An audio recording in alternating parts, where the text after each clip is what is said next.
So now we're going to move on to the second question. And I'm going to read it.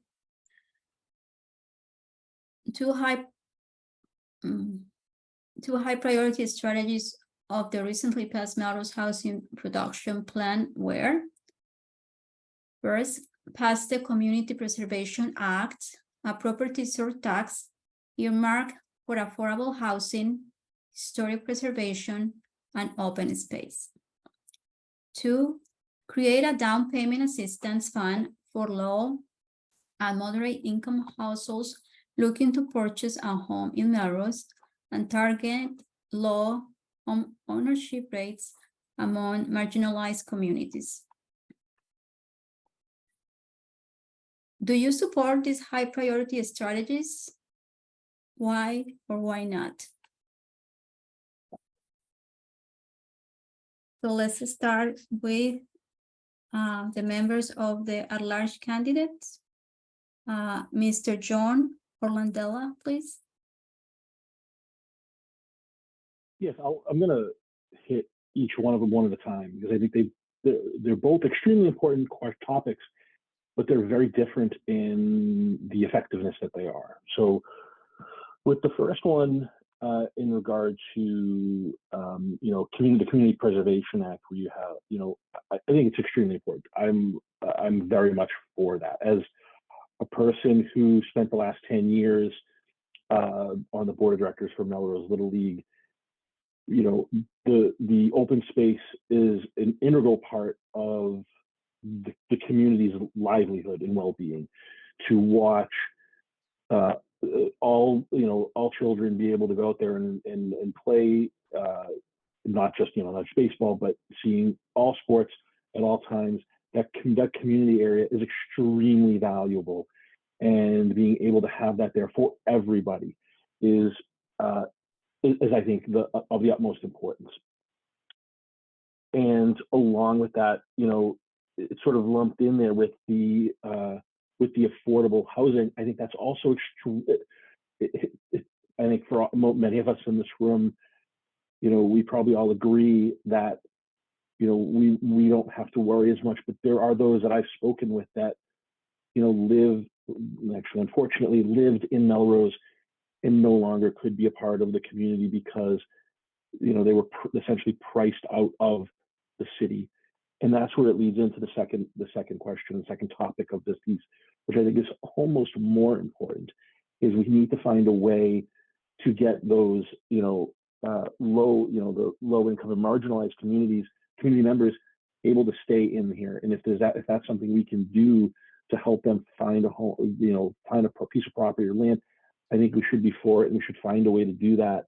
Because if we're not, we're pushing out individuals who can't get their feet under them, and we're going back to the first conversation, the last conversation we just had, which is why are people feeling left out? And we need to find a way to make them feel belong to the community.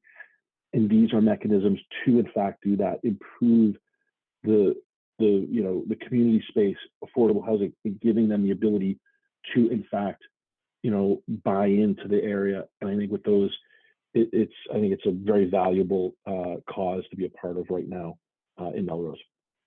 Thank you. Thank you. Miss Maya Jamaleddin. Thank you, Diana. So yes, the short answer is yes. This is a great step to support and help Black and marginalized folks to live in this community, to actually invite them and help them get a house. And what's next? What can we do next after we bring them over and we tell them, hey, we're gonna help you buy this house?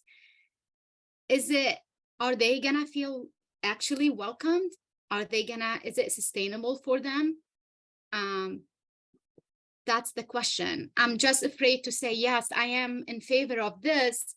And then we'll tap ourselves on our back and say, hey, we did our job. It's up to you. We did whatever we can do. And you still didn't come and live within our community. No, the work is not done here, because after we do that, we still have to make sure to review our policies, back to our first question, policies, procedures, the culture that we built within our community to make sure that they are welcome. Because let's say it and name it here, that not only Black people with low income don't feel welcomed in this community and they cannot buy a house in this community. It's actually even the wealthy people that are Black and are marginalized, that they buy houses and they own houses in this community, they still feel othered, targeted, and they're not welcomed.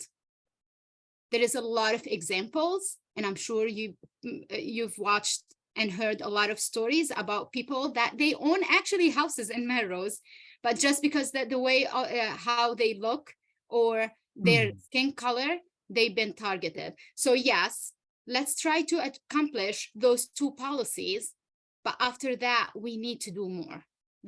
Our work is not done here. We need to do more for our Black people and for our marginalized population.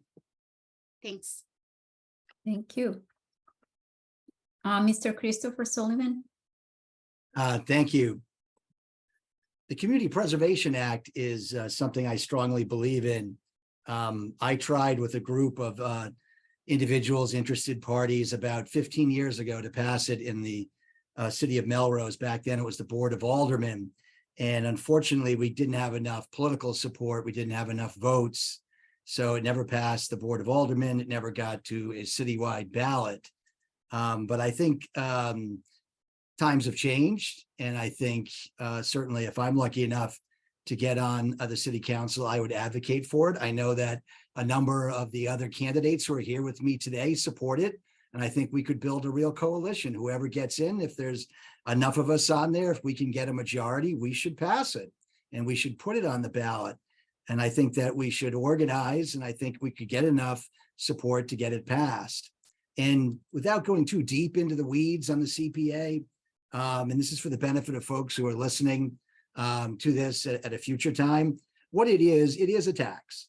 But what I like about it is it's a targeted tax.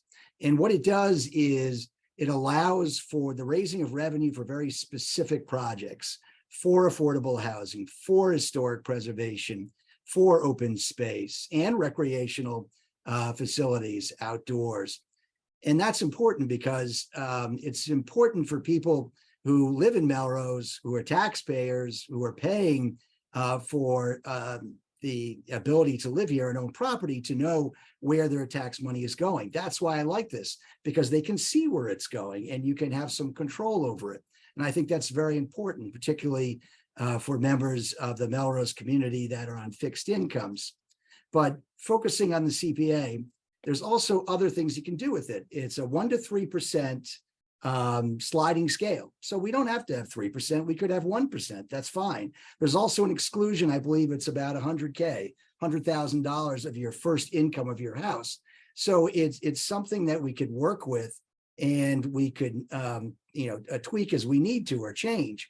And the most important thing I like about it, and a lot of people don't know, is that unlike a general levy increase, is that when it's passed, you get matching funds from the state.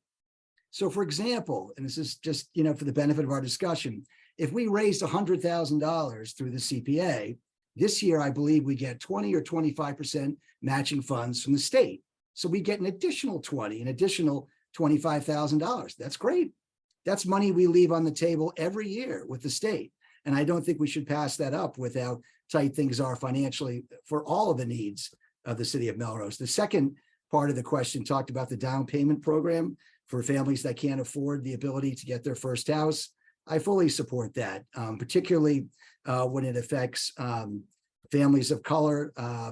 When I worked for the Committee Against Discrimination in Housing in Washington, D.C., one of the things I worked on at that time was regulations that were being used at the federal level in order to open up the ability of lending institutions to relax some of the requirements, more or less force banks. This is time. Sorry. Thank you. Force banks to open up the ability to lend money. Thank you very much. Thank you. Mr. Ryan Williams. Thank you. So the answer that you should all be listening for is the word yes.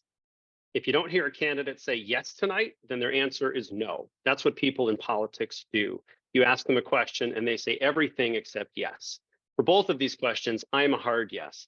I am known as the loudest and most consistent supporter of the CPA on today's city council, and my colleagues will tell you that I raise this issue on a regular basis. It's a no-brainer. Point of clarification, while it is a charge that appears on the property tax budget, it isn't really the same as a tax because it doesn't get increased with the levy like the rest of our taxes do every year with the limits of 2.5%. I wrote an article on the CPA a few years ago in 2019 that goes into some more detail about some of the exemptions and the ways that we can activate this in Melrose. The bottom line is that it costs less than Netflix, and yes, the state will kick in about 30%. I agree that it is a super good targeted use of funding, although in some communities they've used it for, I'll say, less than beneficial purposes. But if you want to learn more about the CPA, you can just search my name and CPA and Melrose, and I'm sure that article will come up and you could read more about it. In regard to the housing down payment question, not only do I think that this is a great idea, but I actually think it would be less expensive than we think it would be.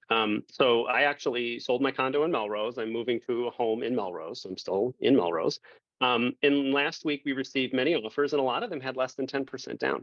We own a condo, it's fairly small, 1,000 square feet, so perfect starter home for people who don't have the large incomes or built equity to move into. And we received quite a few offers and some of these cash amounts were pretty small. So I think a couple $1,000s can make a big difference. But really to echo Councilor Jamaluddin's point, we have to be careful and we can't just put these things out there and expect that they're going to result in victory. Because if you put this out into a community that's 89% white, you're going to get 89% white people. And so if the goal is racial justice more than low and moderate income support, you have to actively call these people in. You have to seek them out through some other means. You have to encourage them to apply. You have to support them through the application process.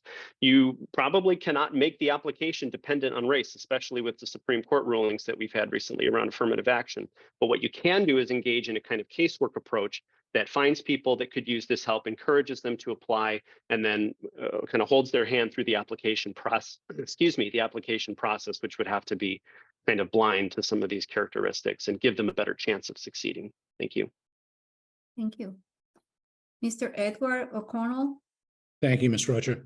I wholeheartedly support adoption of the CPA with all available exemptions and exclusions for seniors and people of limited financial means. This is a no-brainer for me, as is so often said and has been said tonight. We're leaving state money on the table by not adopting this measure. Melrose needs all the available tools at its disposal, financial and otherwise, if we're going to get serious about affordable housing, as well as with regard to historic preservation and open space. In fact, I think there's an important interplay between affordable housing and historic preservation, whereby Melrose could actually facilitate the creation of more affordable housing while preserving the historic character of our existing built environment. In my opinion, if we want a truly diverse, livable community with a high quality of life for all, then smart and sustained investments in our housing stock, our built environment, our municipal infrastructure, and our open spaces is the way to go. As a city councilor, I will advocate and support such an approach and for the financial investments necessary to make it happen. The CPA is one part of what should be an active and concerted effort toward greater access to housing opportunities in Melrose. Likewise, the creation of the down payment assistance fund. We need to help prospective home buyers, particularly members of historically and currently marginalized communities, to find the means to make a down payment and finance a home purchase. A down payment assistance fund is one important piece of the puzzle. As a city councilor, I will fully support and advocate for efforts to use this tool and others to achieve our stated goals. But here's a reality check, friends. The hard truth is that these things take time and effort and resources. They also take votes. And on the Melrose City Council, ordinances and appropriations require 8 votes. That means, as a practical matter, that the voters who don't just care about these issues in a theoretical sense, but actually want to see change and progress happen, need to use all 4 of their at-large votes, along with their ward councilor vote, to elect councilors who are going to move this agenda forward. 4 at-large votes for candidates who reflect your values and goals for city government gets us closer to where we need to be. 2 votes or 1 vote for counselor at large, the so-called bullet vote, gets you and us collectively nowhere as a practical political matter. 8 is where we need to be to get real work done on the city council. And we need people in government with the experience and know-how to get us there. I hope the voters that want action on these issues think this through and vote for a team and not just for 1 or 2 people. We sell ourselves short and we sell our community short when we don't fully exercise our franchise. Please don't leave votes on the table. Use them all, I say, and wisely. Thank you. Thank you. Ms. Maria Berardi? At this moment, I don't think this would be realistic. As it is, there are many residents who have been here for decades, if not generations. We are getting taxed upon taxed upon tax. They are adding on our ballot another debt exemption tax. There are people who have their houses paid for and can no longer live here because of the tax. To add on another tax could devastate some families, and it would cause more friction between the people. It is fabulous if we could get it on a state level, a federal level, but it will bring more problems. We have structural problem within Melrose that Melrose cannot fix now. I say we fix the city first, fix the roads, fix the first responder buildings, make it safe for everyone, and then we can welcome people in, more people of all types. But I'm sorry, I know many people would be against this right now. I speak to many people in Melrose. I grew up here and work here. And it would be a hardship on them. And that's what I have to say. Thank you. Ms. Laila Migliorelli? Thank you, Ms. Rocha. The availability and affordability of housing in Melrose are crucial areas that I've championed while I've been on the council and will be advocating for moving forward. So yes, quick answer, I'm supportive of both passing the CPA and creating a down payment assistance fund.